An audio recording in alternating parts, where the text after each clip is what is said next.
Hi guys, you asked us a lot of questions for our Q&A video, so I'm really excited to answer them. And yeah, so here we go. Okay, so the first thing I have on this piece of paper that someone sent in, I printed them all out, is make a face that you often make when taking pictures. Ha ha ha, I love you girls. I love you too, and thank you for sending this in to our blog. And okay, so I make two faces the most often, mostly because it's just like the first thing that comes to my mind to do. So one of them is, and I don't know why I do that, but I just like scrunch my face and close one eye the most. I don't know, that's just what I do. Or I cross my eyes and go. And that is the extent of my face making skills. Okay, the next question is, what are some things that make you different from others? So I have two of them. One of them is when people I don't hate anyone, and I hold grudges a lot, but I don't hate anyone. It's usually their personality that I hate and the things that they do that I hate, but that doesn't make them but that's not who they are. So I have compassion for everyone because they're all human beings and we're all pretty much the same and we all sin differently. So one thing that makes me different is that I still like people even though they act crappy sometimes. Just because they do like crappy things doesn't mean that they're a crappy person. I say crappy like 8 times, but you get the gist. And another thing that you're gonna think, okay, you can't judge me for this, but I'm 80% positive that I'm a psychic. And that is because I can tell when people are well, a lot of people can do this, but you can tell when people are staring at you. And then if we're jigsaw reading in class, which is just someone stops reading and then calls on someone else, I can tell when people are going to call on me. I can just feel it. And we had to take this personality test in English, and it, in the end it came up with this big 5 or 6 page packet of it describing you. And one of the things said, you are in touch with your psychic awareness. And I am in touch with my psychic awareness. And my horoscope is always on point. So I'm just, I can tell, I feel like I'm psychic. Our next question is, hey guys, I have a question for you. Why do you think that good persons are the ones who suffer the most? Why do you think life keeps on testing them all the way through? I believe the world would be such a better place if everyone looked outside the way they are on the inside. So, my opinion is, I think that good people are the ones that suffer the most because they care the most. And if you care about something a lot, in the end, some things are going to kind of upset you. And I think that life keeps testing them just to see how strong they are, because if you're a bad person, ultimately you're not really going to care about a lot, so you're not going to get hurt a lot. And things hurt because they matter a lot to you. So I think that if you're a good person, it just means that you care a lot. And I agree with the last statement a little bit, but I feel like the world would be a much better place if people saw or tried to see how people are on the inside rather than basing um, their opinions on people on the way they look on the outside, if that made any sense. Which it probably didn't. But yeah, next question is, what are 3 things that you guys do that are childish, but 3 things that make you mature? Okay, so 3 things that make me childish. I run away from bees. I am definitely afraid of bees. If one lands on me, I will most definitely cry. And I haven't been stung in at least 10 years, and that's because I run away from bees. So if you don't want to get stung, just run away in the opposite direction. And I'm terrified of thunderstorms.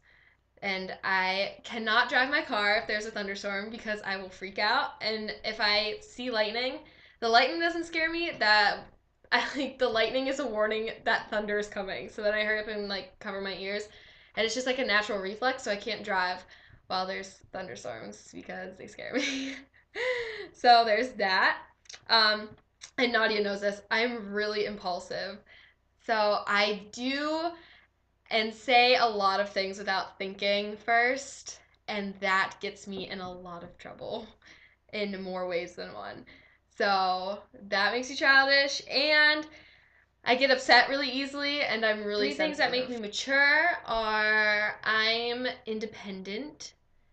I pretty much do whatever I want to do, and I don't really base off of anyone else's opinions or stuff like that. So I kind of just do my own thing. I think realistically. So, yeah. I just really don't fantasize that much. I just think realistically. And I think something that makes me a lot more mature than most people is that I lived a lot of life in the past 4 years, so I think that's what makes me more mentally mature than most people. So I don't really see little things as a big problem. I'm trying to think of an example. Like people get upset because they don't have their shoe size in their favorite flip flop style. Like I don't get upset about that stuff because I don't see it as a big deal, but most people might. Or I don't complain about taking tests or finals and stuff like that. Mostly because I just don't see it as a big deal because I've been through so much more than like taking a final. So I think that makes me kind of mature. So the person who asked this next question, I'm in between wanting to high five you because I want to see Nadia's response to this. And the other half of me wants to not high five you because I also have to answer this. But the answer, or the question is, not the answer, the question is, what would you say to the guy / girl you like right now if they were standing in front of you? So, I had to actually think a lot about this because I'm still salty about what happened. But I'm gonna keep this as nice and PG as possible. So basically, if they were standing in front of me, I would say I'm always there for you no matter what, and I really wish that you would see how amazing you are, because the day that you see what everyone else sees in you is the day that you'll stop being afraid of people leaving you. You've helped me through a lot, and to be completely honest, I don't know where I would be without you if you didn't help me through all the things that you did. But on a side note, I'm still really mad at you because you let people walk all over you to the point where you don't do the things that you want to do, and that not only affects you but other people in your life, and it kind of sucks. And you hate when people leave you, and you know how bad it sucks and you know how bad it hurts, but you've left me like 5 or 6 good times. So thanks. Okay, so the next one is, I have 2 questions. What are your opinions on long distance relationships, and what's one life lesson that you've learned this year? So these are very interesting topics. Well, first off, my definition of long distance is like in the double digits. And if it's not, then I don't really consider it long distance. And that's just my definition. Like, it obviously depends on the person. But my opinion on it is, I think as long as you love someone that far away, then it's worth the distance. If both people love each other that much, then I think that they should go for it. But both people have to be trustworthy, and they have to be loyal, and actually they have to be really brave to go through with it. And it takes a lot of work, but I think that it can definitely work long distance if you both love each other enough. So there's that. And then the second question, the life lesson that I've learned this year, hands down, has to be, some people come into your life just to teach you how to let go. And I will let you know when I'm done learning that lesson. And the next one is, hi guys, what's something that you do when you're upset that makes you feel better? something that I do, and it sounds super weird, but something I do when I'm really upset is I sit in my bathroom and I bring in my room heater and put a towel at the bottom of the door so it heats up really, really fast because I kind of have like a small bathroom. And I just sit in there. And that's all I do. And just relax. And like the heater kind of drowns out every other sound in the house. And I'll be in there for a good 3 hours. And I recommend it because if you're crying, you have toilet paper to wipe your tears. And if you stay in there too long, then you can take a shower. And it's just foolproof. So if you're upset, just go and sit in your bathroom for a little bit. Bring a blanket and a pillow if you want and sleep in there. Or bring your laptop and Netflix things, because I do that sometimes.